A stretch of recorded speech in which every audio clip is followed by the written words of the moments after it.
Memo to New York, you can no longer count on the New York Yankees. TGFTY has come and gone. They've lost to the Red Sox yet again. No bats, lousy starting pitching, excuses across the board. It's a train wreck, and it's over.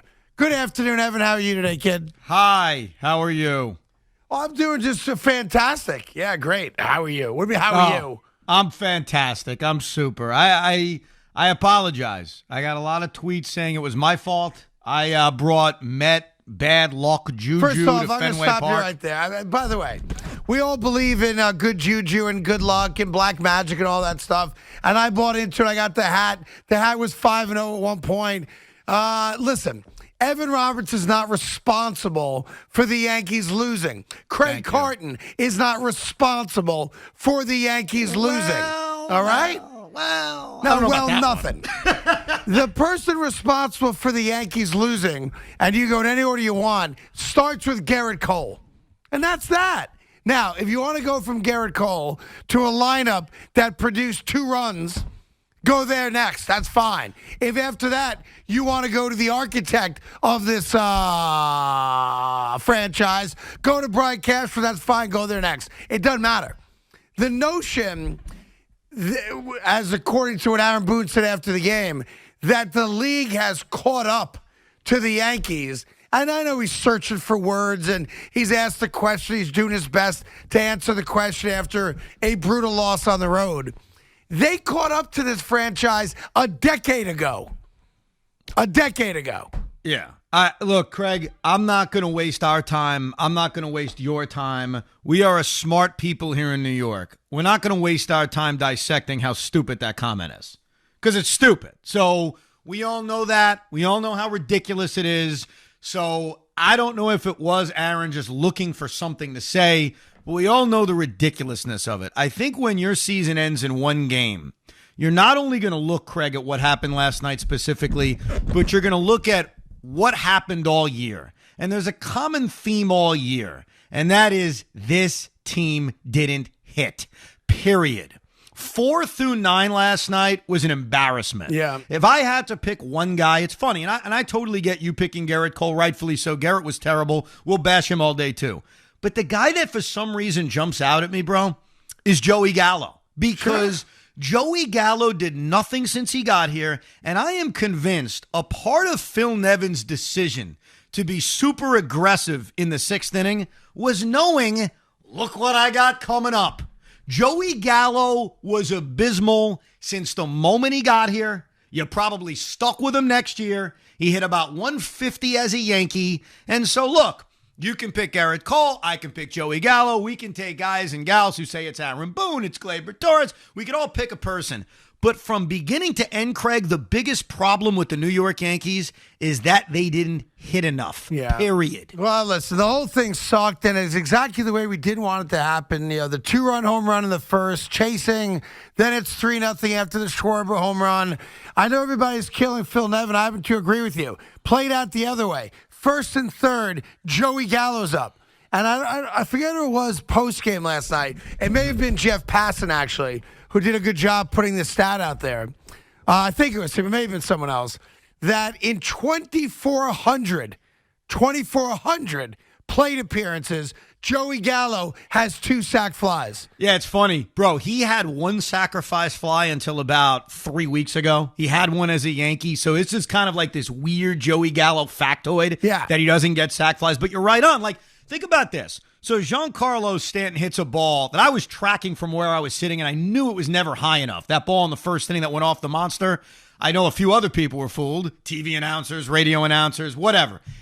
Even if Stanton was running out of the box and got to second base, here's the problem. Joey Gallo was coming up. So to your point, even if Phil Nevin doesn't make that aggressive call, and good job out of you, you said something most people have screwed up all day today. Yeah, it's 1st and 3rd, not 2nd and 3rd. Stan goes to 2nd on the throw to the plate. Spot on. To the Red Sox credit, you know, it wasn't necessarily bang-bang because the ball beat him by about 4 steps. But it did take a perfect relay and a perfect throw home to get him out. So it wasn't like Phil Nevin sent him and he got thrown out by 30 feet. Dude, it's one of those things that sure we're going to point to, and you're going to say, boy, that was frustrating, and the whole what could have been. Well, what could have been? Joey Gallo was going to strike out, guys. Joey Gallo wasn't going to get a big hit. He hasn't gotten one. Right. He's like 2 for his last 30 as a Yankee. His entire Yankee tenure has been one massive slump. So, look, you can find that play, you can circle it, and you can fire Phil Nevin. If you want to fire Phil Nevin today, great. Fire the guy. They didn't hit. Yep. Other than 2 guys all season long, not just last night, all season long, there were 2 guys who produced. Aaron Judge and Giancarlo Stanton. Outside of that, go through everybody. They all either underperformed or they were hurt. That's what happened. Yeah, and they had no soul last night and no fight in them last night. And it looked like a lot of Yankee games we saw this year. And that's the problem with is that, we got sold this bill of goods. I bought into it. Most people bought into it. That after sweeping the Red Sox, taking 2 out of 3 against Toronto, even the disaster that almost was against Tampa, in the way they lost the first 2 games, only 1 run in that 3rd game, we all convinced ourselves for some reason that the Yankees had figured everything out. That they were going to go to Fenway, the place they wanted to go to, against the team they wanted to play against, and they were going to mash the ball. And listen, I can't say I'm shocked that they didn't. I can't say I'm not shocked that they didn't. But the season ended with such a whimper, you have a bad taste in your mouth. Like, if you lose the game in a lot of other ways, then maybe you guys, pissed off as you are, as upset as you might be, there's a notion of they went down fighting, right? Right. And I'm not saying it makes it any better. Losing sucks and you're eliminated. It all sucks. But from that standpoint, the Yankees went out with a whimper. And all the crap pregame about bringing the turtle, about Aaron Judge bringing the boombox, about the tweet that Stanton puts out there, and I know he did his job, but you get the point. Nobody backed it up. Dude, I will slightly disagree with one thing. You said no one backed it up. Basically nobody backed it up. Giancarlo did back it up. Baseball is not a single-man sport. You can't be Kevin Durant in Game 5. Giancarlo Stanton hit 3 baseballs that in many other ballparks are all home runs. So I'm going to put him to the side. Like, he puts a hype video out there. Look, that guy did his job. Yep. Aaron Judge didn't do his job. His one hit was a little infield single, and I know he had one ball that off the bat looked like it was trouble, but kind of died in right center field. Aaron Judge didn't do his job. Basically, nobody did their job last night outside of 2 guys, Giancarlo Stanton and Clay Holmes. All right? Those are the only 2 guys. But you're right. There was a bravado going into this game, and I think we even said this yesterday, that you better back it up. Right. And outside of those 2 guys, Stanton and Holmes of all people, no one backed it up. But the one, I don't even know if there's a positive, man. This There is season, no positive. There's nothing positive. No, the but Yankees are done. This season went out the way they basically played most of the season. You know what I mean? Like, they didn't lose a 10-9 game that may make you think, well, we're a pretty good offensive team. They're not a good offensive team. The Yankees underperformed because they didn't hit. Yeah, like, and I'll do I'm one serious, better, man. And this is obviously hindsight to say it. I probably should have said it yesterday because we did ask Aaron Boone yesterday about the lineup and why he did it the way he did it. Obviously, LeMahieu out, blah blah blah blah blah. But the fact that Joey Gallo was batting 4th will go down as one of the big baseball mysteries of all time. Well, but wait a second. I get that because Joey Gallo sucks, and I've made that clear during the open. Who is the cleanup hitter if it's not Joey Gallo? I don't know. Well, 4 through 9, the New York Yankees last night were 1 for 20. So it's not as if there's this alternative where it's like, my God, you hit Joey Gallo cleanup. Why, you want Gleyber Torres hitting cleanup with all those home runs he hit this year? I think he hit 9 home runs. I'll tell you this, Joey Gallo's girlfriend is happy that he got eliminated from the playoffs. She put out a tweet saying, yo, I got my man's back. Dude, I saw that. If I'm be Joey an Instagram Gallo, model and zip your lip and let us complain for a little while and blame your boyfriend for costing us potentially a trip to the ALDS. You're hot. You're a smoke show. We all wish we could be with you. Okay, fine. Zip your lip. Look pretty and shut up. If you didn't like Joey Gallo, I got my man's back. That's it's got a piano on it. You can't carry that. After seeing that tweet, you dislike Joey Gallo more for many reasons. Joey Gallo's dead to me. Yes. Now, the question is, obviously, I got the blame poll behind me, of course. Yeah. If you're a diehard Yankee fan, who do you want to blame the most? And who do you want to get rid of the most? Like, who gets tarred and feathered? Is Cashman gone? Is Aaron Boone gone? Like, what's next for the storied New York Yankees who've now gone 12 years without a World Series appearance? Dude. Forget about a win. Aaron Boone, let's start with Aaron Boone, all right? I'm not saying he's perfect, and if you want to fire Aaron Boone, fire Aaron Boone. If you think the New York Yankees underperformed because of Aaron Boone or lost last night's game because of Aaron Boone, you're mistaken. I think Aaron Boone gave them a chance to win last night's game by having a quick hook on Garrett Cole. Dude, I totally agree with you. Me and Big Mac were both on the same page as Devers was up. Devers is up. He hasn't walked yet. We said to each other, he puts Devers on, you got to take him out. I understand being patient and trusting Garrett Cole. That was the moment. The only critique I'd have about Aaron, as far as the way he managed the pen last night, was after Severino issued the 4-pitch walk, I consider pulling him right then and there. But outside of that, it wasn't Aaron Boone. Like, the problems with the Yankees run deeper than the manager. And sometimes when we complain about the manager and we say fire the manager, it's a Band-Aid. The team wasn't good enough. That's the problem. So, again, if you want to say fire Aaron Boone, that's fine. I'm not going to sit here defending his honor. I'm not going to say you got to keep him. Honestly, Craig, I don't think it matters. I think it's one of the most overrated discussions we can have, the manager. It's about improving the roster. They weren't good enough. Right. Period. Well, it's time to say it. It's got to be said. I know a lot of people have teased around it and kind of tickled your fancy with it all year. But here's the reality. It's time for a new guy to pick the roster. Wow, you've come around? I have come around. I've come around because losing the wild card game, even being in the wild card game, is frankly unacceptable. Considering a lot of things, we all know what they are. Money's a big part of it. It's unacceptable. And when you consider the fact that, here's an organization that, right or wrong, does have different expectations than virtually every other franchise. A lot of that has to do with the amount of money that you spend on their own players and the free agents that they bring in here, et cetera, et cetera. It's failed. It is a failure.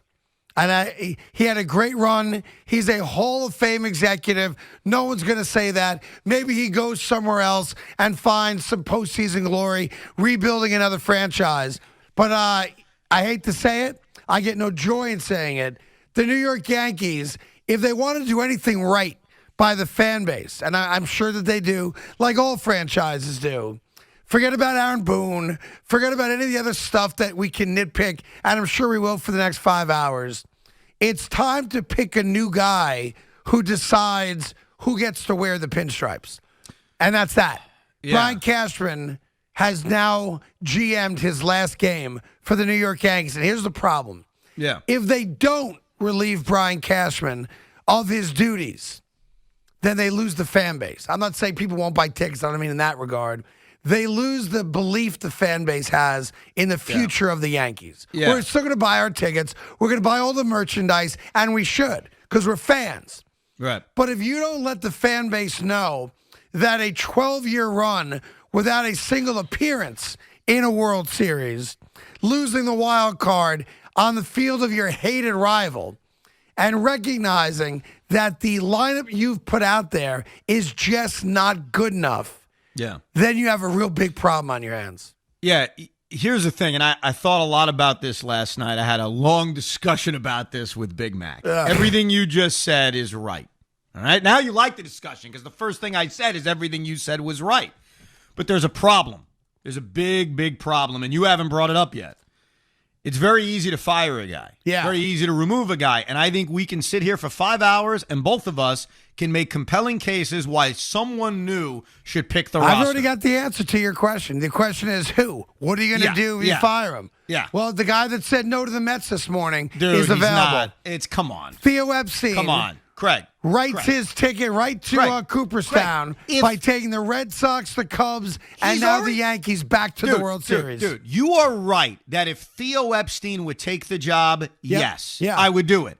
I don't think Theo Epstein's taking the job. I disagree 100%. Look, if you can guarantee me that Theo Epstein would be willing to do it, put his ownership dreams aside, his fixing MLB dreams aside, and that him turning down the Mets, and I don't want to hear this garbage about it was a mutual decision. He turned the Mets down. He turned the Mets down. We're lockstep on that. If you can convince me he's willing to do it, then I'm lockstep with Yep. you. But I don't buy it. And if you get rid of Brian Cashman, who, again, we can criticize fairly all day long, you're going into the land of the unknown, the land the Mets are in, which is, I got to find someone to run baseball operations. And if it's not a proven commodity like Theo, then you're playing the lottery. And that's a scary thing to do, man. No, it's not scary because I already told you it's Theo Epstein. Theo said no to the Mets, and I'll tell you why he said no to the Mets. A, because they're the Mets, and they're a dumpster fire, as you know. All right. And B, because he knows he's got the Yankees in his back pocket. Okay? And if I'm the Yankees, that's the power move. Like, if you think you're a franchise that historically is known for making the power move, whether it was getting A-Rod, whether it was getting Garrett Cole a couple years ago. Sure. The Yankees historically make the power move. Not with GMs. Well, Not with GMs. Because Cashman's been here for 30 years. I understand. And look, and by the way, I want you to be prepared for this. And you may say that's fine, Evan. I just want you to know. Yeah. Let's say that happened. Let's say you're right. Theo would say, hey, listen, Hal, hire me. I'll take the job. Yep. You understand what would happen next, correct? Yeah, the Mets would feel like, wah. No. The He New said York no to Mets, us. How'd you get him? the New York Mets would simply hire Brian Cashman. Good. And I would assume that he would take that job. And that is, look, I think, and the reason why I don't think any of this is going to happen, I think like Hal that competition, Steinbrenner- by the way. Good. No, listen, It man. I'll raises tell you, the stakes. I'd sign for it right now as a Met fan. It absolutely raises the stakes. it's- I love it. Craig, it's not going to happen. Hal has a trust in Brian Cashman that despite the underachieving nature of the last 5 years since that great run in 17, he's not going to get rid of him. So you're not wrong when you talk about, hey, maybe you should change the guy who's picking the players, considering that was what was mostly wrong with this team, the players they have. I would be stupefied if Hal Steinbrenner and the Yankees break up with Brian Cashman. You may want it. Yankee fans may want it. I can sit here and support you on it in terms of why it should happen, but it's there's not never going to been happen. a bigger clamor for getting rid of Brian Cashman than there is right now in the moment. I agree. And if Hal Steinbrenner wants to do something, not because his dad would have done it, but because it's time to do it, now's when you do it. Simple. Very simple to me. There is no shot it's going to happen, though. No, I think you're wrong on that. I think the entire house gets cleaned out. It may not happen today or tomorrow, but I think over the next 30 days, the entire house gets cleaned out. Here's what I think will happen. I don't know about the manager, and quite frankly, I think it's overrated. I think Brian Cashman is going to open up the checkbook, and Hal's going to allow him to do so. Okay, that's and you great. mentioned For the last 12 years, they've had a $200 million payroll. Bro. They haven't gone to a single World Series. You know, again, I understand. money does not always equate titles. I'm not You've got to saying- spend the money the right way. I'm not saying you're wrong. It's I'm like saying when your that's- wife goes and buys shoes, right? Yeah. Oh, so you drop $250 on a nice pair of what is the thing with the red thing on the bottom, the Louboutin, right? Oh, look at those hot shoes, but they don't match what she's wearing. Right. So you can spend a lot of money on things. It doesn't mean it works. I'm not saying it works. I'm saying that's what's going to happen. Like, I think that's the change. And I don't know if it's going to work. Let's see which players it is. I've got my opinions on who I'd go after. Well, but that's listen. what they're going to do. They're not getting rid of Brian Cashman as much as you and many Yankee fans may want to put him on the blame pole today. It's not happening. Brian Cashman's name goes on the blame pole for sure. The hat goes on the blame pole. Your ugly face goes on the blame pole. A lot of things go on the blame pole later today.